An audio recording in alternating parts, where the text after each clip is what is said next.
Let's now listen in here on Live Now from Fox.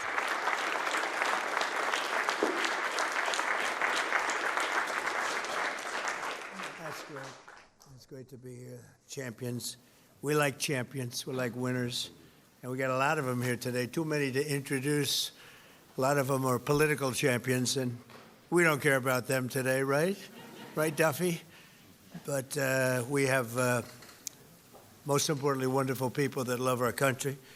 And before we begin, I think I will say a few words about what's going on with respect to our operation in the country of Iran. The United States military, together with the wonderful Israeli partners, continues to totally demolish the enemy far ahead of schedule and at levels that people have never seen before, actually. We're destroying more of Iran's missiles and drone capability every single hour, knocking them out like nobody thought was possible. As soon as they set off a missile, within 4 minutes, the launcher gets hit. They don't know what's happening. But we have the greatest military anywhere in the world. Their Navy is gone. 24 ships in 3 days. That's a lot of ships. Their anti-aircraft weapons are gone. So they have no air force. They have no air defense. All of their airplanes are gone. Their communications are gone. Missiles are gone. Launches are gone. About 60% and 64% respectively. Other than that, they're doing quite well. I said, what's left? But they're tough, and they want to fight. And they're calling, they're saying, how do we make a deal? I said, you're being a little bit late, and we want to fight now more than they do. We've had 47 years, depending on the way you count it, but 47 years of horror with this group. And, you know, when you see somebody walking down the street without their legs, without the arms, whose face is so badly affected and hurt, it mostly came from 95% Soleimani and Iran. And we, other presidents, lived with it. I didn't live with it. And so our people are doing a great job. Again, the greatest military anyone's seen. Thank you.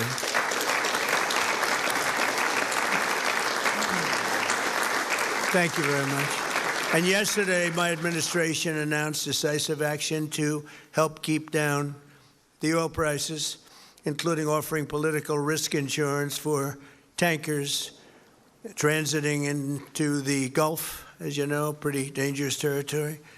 Further action to reduce pressure on oil is imminent, and the oil seems to have pretty much stabilized. We had it very low, but I had to take this little detour, if it's okay with everybody. Scott, it's okay with you?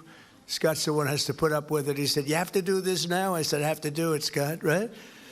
But it's been very strong, and everybody, including Scott, everybody feels we had really no choice. They were going to hit us if we didn't hit them, because they're crazy. And in the long term, the actions we're taking will dramatically increase the stability of the region and oil prices and stock markets and everything else. You know, we set the all-time record in history with the Dow going to 50,000. So Dow was at 50,000. It was supposed to be maybe, if we were lucky, within, by the end of my presidency in 4 years. And we did it in my first year. We did the S&P 500. We did that in a period of less than a year. And that was even tougher than the Dow, they said, so it wasn't going to happen. But we have a great country. We have a country that's never done this well.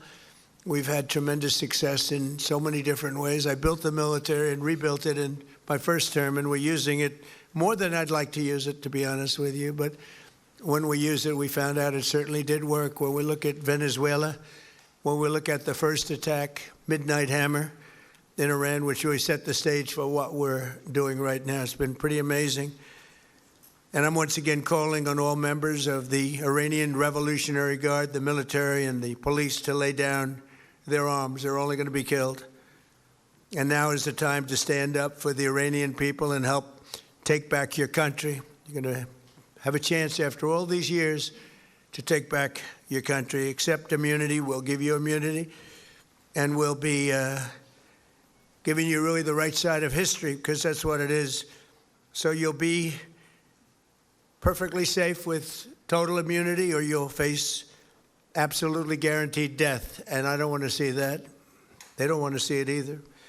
We also urge Iranian diplomats around the world to request asylum and to help us shape a new and better Iran with great potential. It's a country with great potential. There's much better future for Iran. It's now beginning. It's going to be, I think, a great future, and the United States will ensure that whoever leads the country next, Iran will not threaten America or its neighbors, Israel, anybody.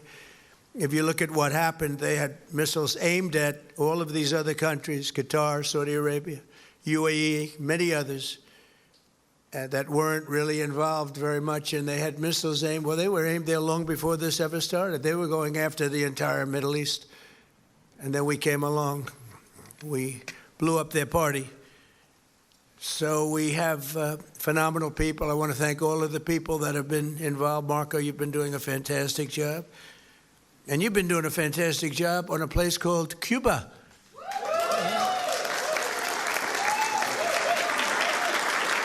Right?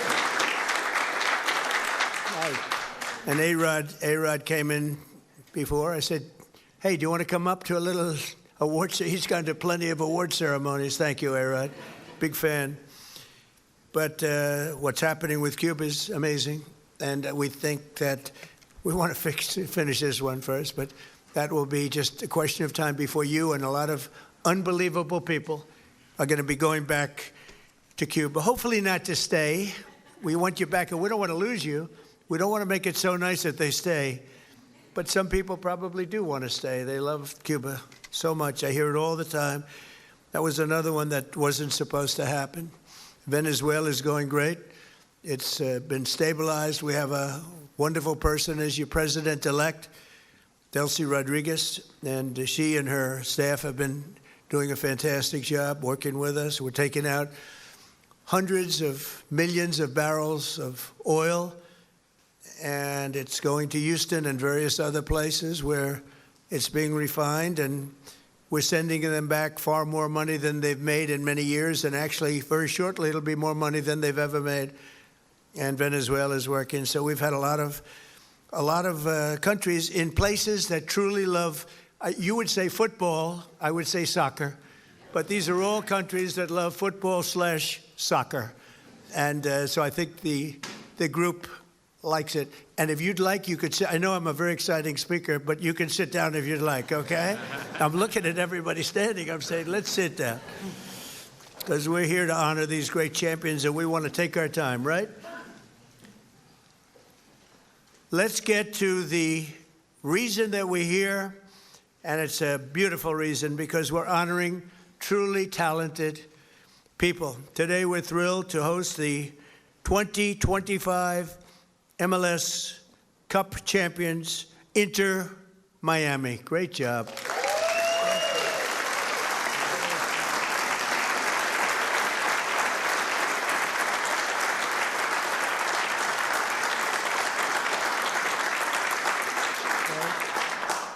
And it's my distinct privilege to say what no American president has ever had the chance to say before. Welcome to the White House, Lionel Messi. Lionel Messi is, my son said, Dad, you know who's going to be there today?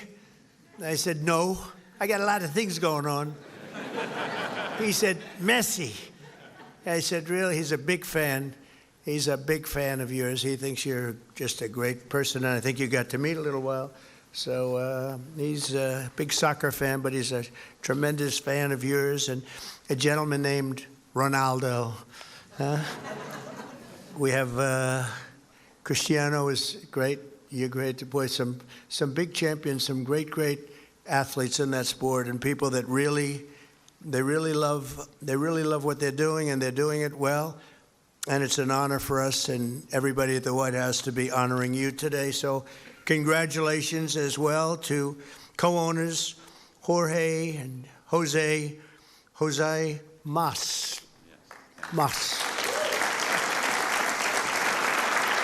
who came from Cuba, right? Originally from Cuba? Huh? Your parents came? And you're going to go back, oh, yeah. It's going to be, and you won't need my approval. You just fly back in when I can just see that. It's going to be a great day, right? We're going to celebrate that separately. I just want to wait a couple of weeks. I wanted to wait a couple of weeks, but we'll be together again soon, I suspect, celebrating what's going on in Cuba. They want to make a deal so badly, you have no idea. As well as head coach, who I hear is a phenomenal coach, Javier Mascherano. Where's the coach?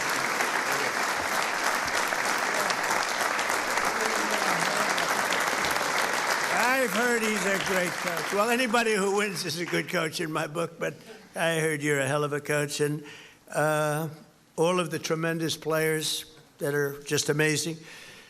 We're also grateful to be joined by the MLS Commissioner, Don Garber. Don, wherever you're, Don. Stand up, Don. Good job. Good job. As well as proud Miami sports fan, Secretary of State. I'm telling you, he's going to go down as the best Secretary of State in the country's history, Marco Rubio. I don't want him to get too popular. It's true. I don't want him to get too popular. You know, when they get too popular, all of a sudden you see, where's Marco? He's not around anymore. I don't see him. He's doing some job, and your next one is going to be, we want to do that special Cuba. He's waiting, but he says, let's get this one finished first. We could do them all at the same time, but bad things happen. If you watch countries over the years, you do them all too fast, bad things happen. We're not going to let anything bad happen to this country. Also with us are Attorney General Pam Bondi, who's a terrific person and fan. And she's proving how tough she is, and I think the next 3 years she's going to really prove it, right? Huh? Like these people. Secretary Scott Bessent, Lori Chavez de Rima, and Sean Duffy. Thank you, everybody. What a great team. And U.S. Trade Representative, who's done incredible deals, unbelievable, Jamison Greer. Thank you, Jamison Greer. And our country has never been bigger, better, richer, or stronger, and the deals we're making are unbelievable. And a lot of it's because of the tariffs, and a lot of it's because of everything else. We had a complicating factor with tariffs the other day with the Supreme Court. They did the wrong thing, but it didn't make any difference because we have another way of doing it. They always have to make it the hard way. Do you know about that? You always have to. Is it like that? It's always got to be the difficult way, right? It's little bit. Huh? Makes you work harder, right? Absolutely. But we're doing great. Our country is doing incredibly well.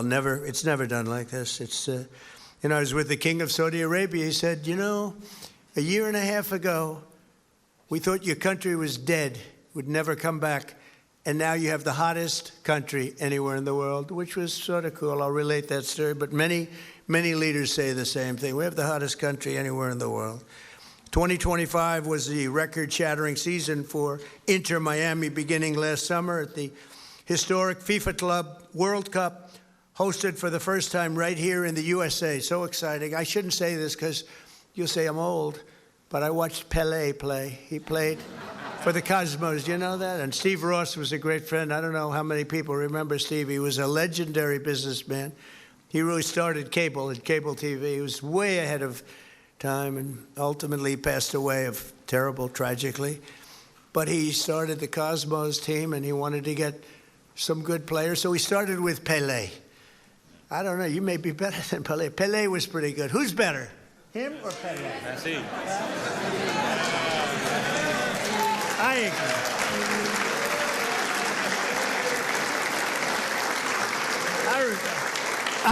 I think he is. But he was pretty good, right? Pelé was pretty good. But it was very exciting, and I went to the games. I'd go every once in a while, but soccer just didn't catch on. And then when Steve got ill, it sort of went away, and then it came back, and now it's just turning out to be amazing how it's coming back in this country. But the Cosmos were a very hot team. playing with other teams that weren't so good. But I got to watch Pelé play, and he was something too. In the June group stage of that tournament, these players went toe-to-toe with some of the best teams anywhere in the world. You tied Egypt's best club, supposed to be an unbelievable, talented club, with a gutsy performance from veteran goalie Oscar Ostari, who played a great game. Then you tied the top Brazilian club, wow, thanks to a brilliant goal from one of the greatest strikers of all time, Luis Suarez. Was he? Where is that?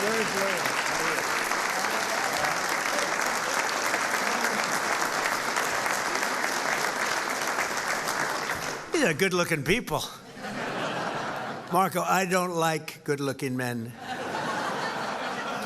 You don't feel so good about yourself standing up here. Good-looking people. In the 65th minute, Louis gathered the ball around midfield and turned for a vintage solo run, dribbling through the defense, driving past defenders like few people have ever seen before, cutting to his left, hammering home a goal that secured Miami's place in the next round. But no match in the 2025 FIFA Club World Cup was more important than the match against FC Porto. Porto took an early lead, but you came back strong in the 54th minute, tied 1-1. Leo lined up for one of his iconic free kicks. He struck the ball decisively, bending it over the wall and beating the keeper with a sensational left hook. Would I be able to do that if I practiced? He said, no, I think he's right, my friend. Great. In that moment, you sealed a truly historic Inter-Miami victory, becoming the first club from North America ever to beat a European club in official competition. Unbelievable.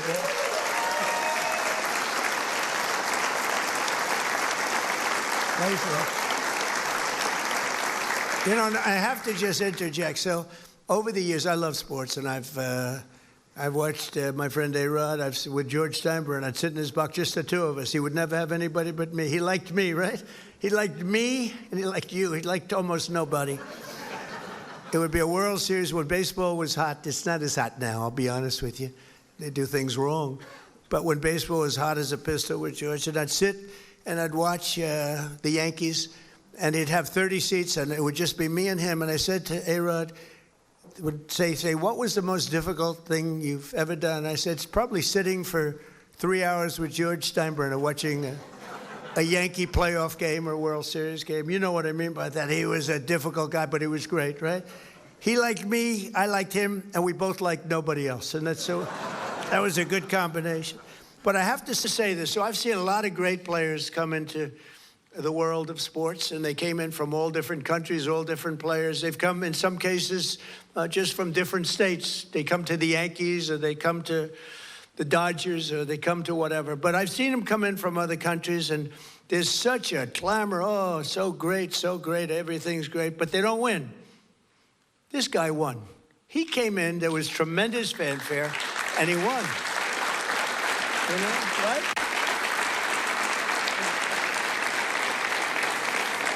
But it's true, they don't win. They come in and, you know, they're great players and they can even play okay, but they don't win. And Leo, you came in and you won, and that's something very hard to do, very unusual. And frankly, there's a lot more pressure put on you than anyone would know, because, you know, you're sort of expected to win, but almost nobody wins. They come in, they're great, they're the best in the world, they get paid a fortune.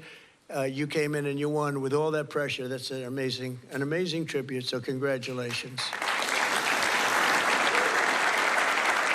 Right?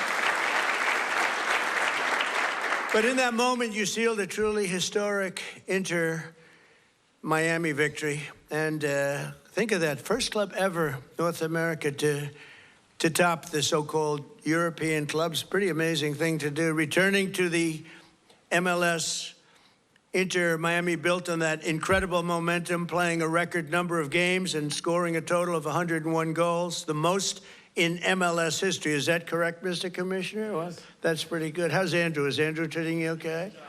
He's a good golfer, too, actually. People don't know it. He's a very good golfer, right, Andrew? But Trump's a good golfer, too, Andrew. That's quite right. Thank you. With 29 goals in the regular season alone, Leo won the prize Golden Boot, becoming the first player to be named the league MVP twice in a row. Amazing, you know, comes in, a lot of great players. Pretty amazing thing to do, very hard to do. Exploding into the playoffs, this team racked up a series of statement wins, big wins, that frankly, wins that a lot of people didn't think they could do. You secured a 3-1 must-win victory over Nashville SC. You thrashed FC Cincinnati 4-0 on the road. And then you routed New York City FC 5-1, led by a hat trick from young star Tadeo Allende. Where is Tadeo?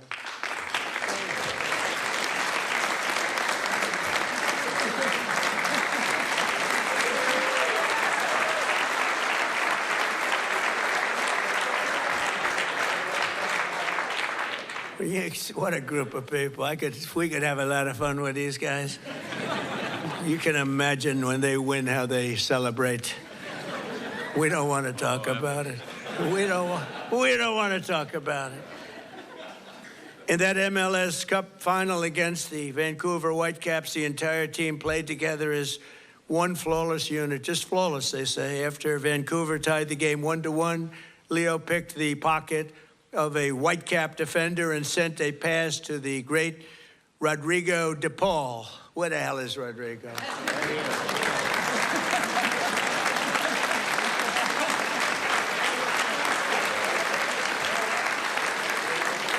Do you have any bad-looking players?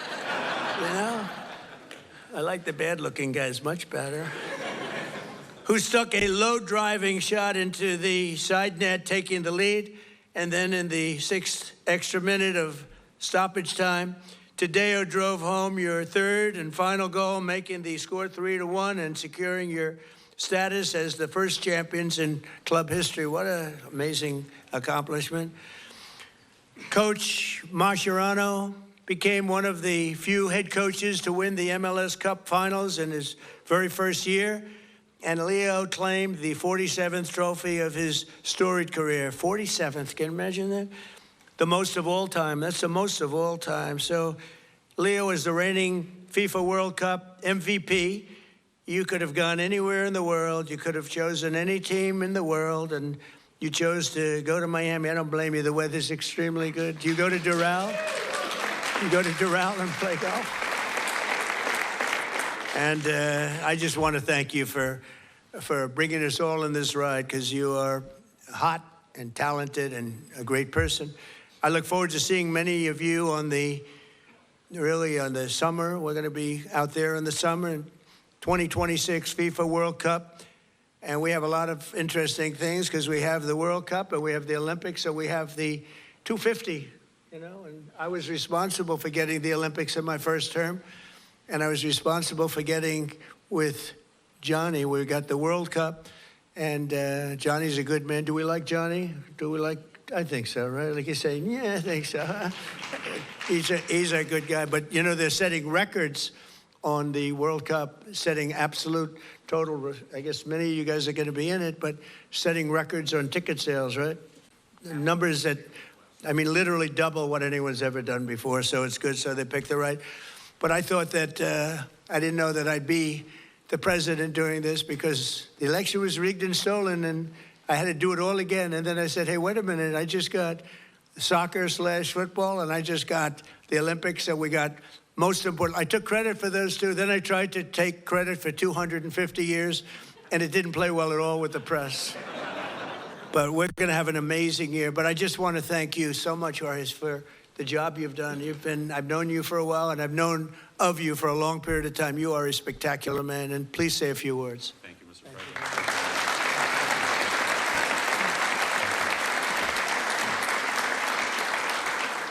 President. Thank you very much, Mr. President. To all these distinguished guests, secretaries, so many friends and supporters.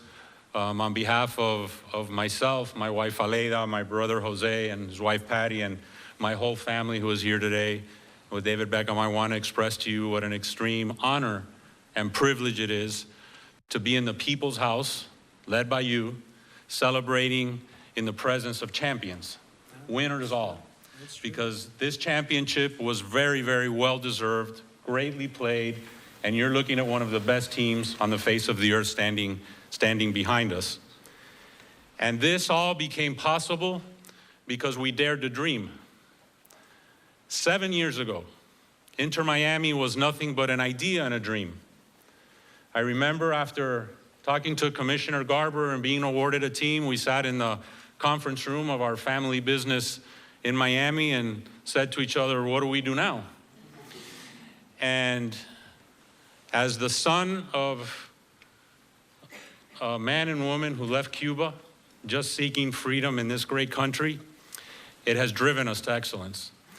And we thought, what can we do to make a difference? What can we do that's special? And at that time, I told myself what many people thought impossible. I said, we are going to bring the world's greatest player to play at Inter Miami. And that was in 2019. And today, standing before you, you have the world's greatest player here to my right. Over the course of the last 2.5 years that he has been here, we've been on an epic run of records, of trophies, of winning. Because what I've wanted to establish with Inter Miami is a winning culture. That it be a reflection of our community of South Florida and Miami, made up of winners, of hardworking men and women, and I want our team to be an embodiment of our fan base and everyone who aspires to a better future and to a better life. On the back of our jersey, Mr. President, it says freedom to dream, because that's our family moniker and what embodies our team and our aspirations. But that all began many, many years before at the dinner table of our family with my late father, Jorge Mascanosa, and my mother, Irma, who is here today.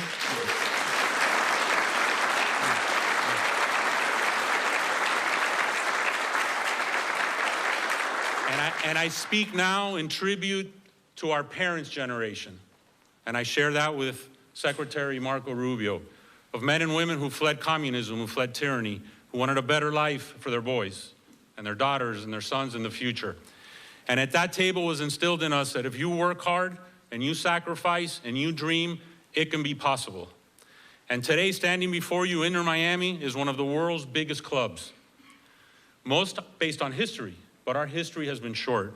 But having a winning culture, having the best-selling jersey on the face of the earth, making a global difference, and not only because of Lionel Messi, but these men standing behind you have changed the culture of football in the United States of America forever. We can play with the big boys, we can be heavyweights, our league can be one of the top leagues in the world, and it is this ability to dream, to persevere, to have no obstacles ahead of us that we will continue to be successful. And hopefully, Mr. President, this is not our only visit here celebrating an MLS Cup championship. But this team is an embodiment of that. And I want to thank you to be able to express this to you, to so many dear friends, loved ones, and global fans all over the world. We fill stadiums everywhere. We're playing this weekend against DC United at the Ravens Stadium in Baltimore, because we'll have a sellout there. We sell out everywhere we go. We open the season in the LA Coliseum with a record crowd. But it is our aspiration to continue breaking barriers, to putting no limits, to making sure that Major League Soccer and Inter Miami over the course of the next few years is considered with the elite of global football. So with that said, Mr. President, thank you. Thanking you for sharing this championship with us, that we can share it with our families in the People's House and we can share it with the world. Thank you. Thank you very much.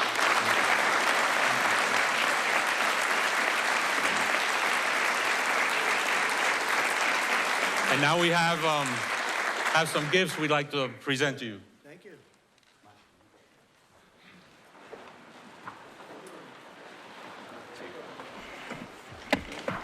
So as Mr. President says, USA 250 on the front, which we have on our jersey. And this is Trump 47. Lionel Messi's number 10 is the best-selling jersey in the world.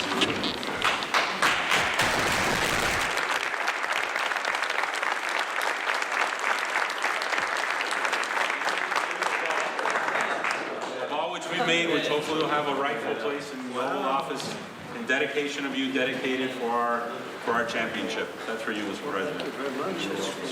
Thank you. And then, most importantly, this is a very, very special limited edition Inter Miami Pink Tudor watch. It's etched on the back with your name in a tribute to you, and special because time is a precious element. Time has a lot of meaning, I think, to all of us, and we wanted to gift you that. And also we have an additional gift, which is another jersey for very illustrious Chief of Staff.